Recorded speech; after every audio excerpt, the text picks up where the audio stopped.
애틀랜타 라디오 코리아 9월 8일 금요일, 오늘의 한뉴스입니다. 22년 만에 가장 높은 수준에 이른 고금리 상황에서도 미국의 주택가격이 한동안 상승할 것이라는 전망이 나왔습니다. 월스트리트 저널은 오늘 미 연방준비제도가 기준금리를 급격하게 올렸던 지난해 하반기부터 시작됐던 주택가격의 하락세가 끝나고 상승세가 굳어졌다고 보도했습니다.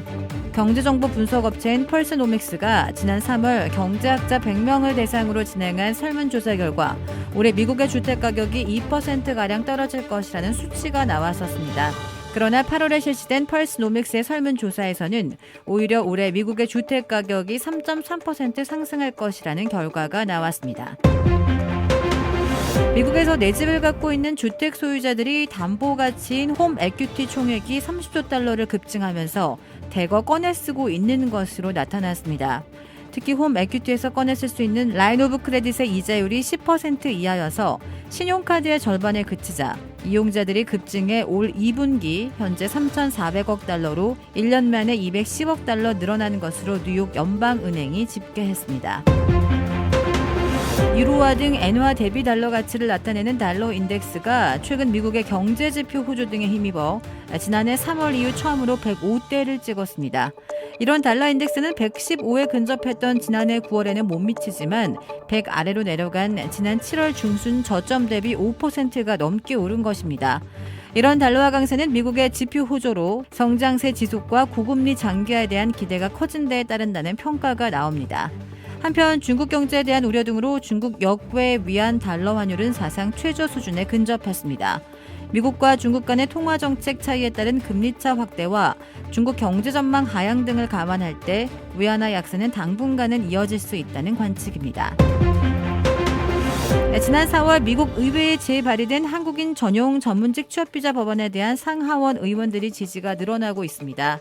존 오소프 연방 상원의원은 어제 성명을 통해 한국과의 파트너 법안을 통과시키기 위해서 분주히 노력하고 있다고 밝혔습니다. 그는 이 법안이 미국과 한국 상호 간의 경제 협력을 공고히 할 것이라며 한미 우호 관계를 강화하기 위한 초당적 노력을 계속할 것이라고 약속했습니다.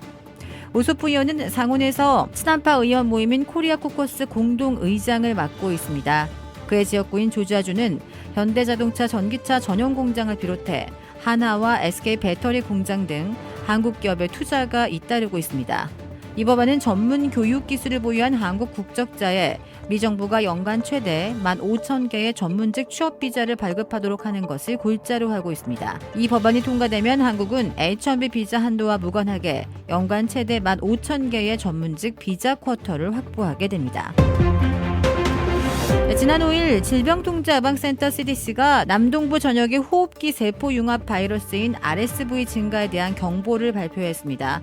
특히 조지아주는 동남부 지역에서 RSV 감염 증가가 가장 많은 주라고 경고했으며 유아, 어린이, 노인에게 치명적이라고 전했습니다. RSV는 일반적으로 흔한 호흡기 바이러스이며 미국에서는 유아들이 입원하게 되는 주요 원인입니다. CDC에 따르면 매년 약 5만 8천 명에서 8만 명의 5세 미만 어린이가 이 바이러스로 인해 병원에 입원하고 있으며 100명에서 300명이 사망합니다. 최근 조지아주에서 4세 미만의 유아 감염 건수가 인구 10만 명당 7건으로 급증하면서 감염자 수가 증가하고 있습니다.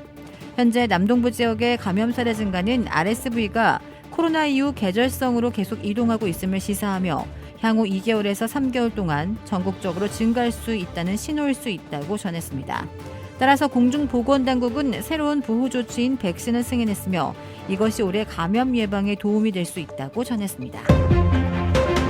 힐러리 클린턴 전 국무장관이 컬럼비아대 국제공공정책대학원 교수로 나선 첫 번째 강의에서 인기를 실감했습니다. 지난 6일 오후 클린턴 전 장관은 국제공공정책대학원 교수진으로 합류한 이후 처음으로 강단에 올랐습니다. 강의 도중 클린턴 전 장관을 찍는 수백 명의 학생들은 일제히 휴대전화를 들고 클린턴 전 장관의 사진을 찍었습니다. 또한 동료 교수와 포즈를 취한 클린턴 전 장관은 파파라치 같다며 농담을 던지기도 했습니다. 한편 클린턴 전 장관은 지난 1월 컬럼비아대 국제공공정책대학원의 교수가 됐습니다. 그의 수업에는 800명이 넘는 수강 희망자가 몰렸고 대학원생과 학부생 370명이 최종 수강자로 선택됐습니다. 할리우드의 원로 배우 83세 알파치노의 여자친구 29세 누루 알팔라가 두 사람 사이의 아들 로만 파치노의 양육권을 법원에 신청했습니다.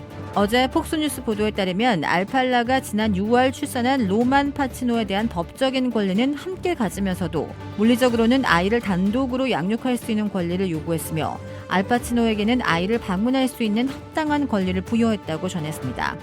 이에 대해 알파치노 측 관계자는 두 사람이 아이 로만에 대해 서로 합의에 도달했고 또 많은 사람이 헤어진 것이 아니냐고 묻는데 그들은 여전히 함께 있다라고 전했습니다. 그러나 여전히 연인 관계임에도 알팔라가 양육권을 신청한 이유를 묻는 말에는 즉답을 피하면서 그것은 알팔라에게 물어봐야 할 것이라고 말했습니다. 한편 알파치노는 전 연인 2명과의 사이에서 딸 줄리 마리와 쌍둥이 남매 안톤, 올리비아를 뒀으며 로만이 4번째 자녀입니다.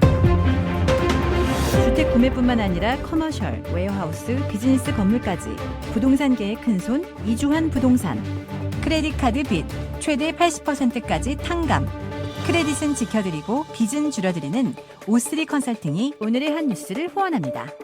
이상 애틀란타 라디오 코리아 9월 8일 금요일 오늘의 한 뉴스의 고지선이었습니다.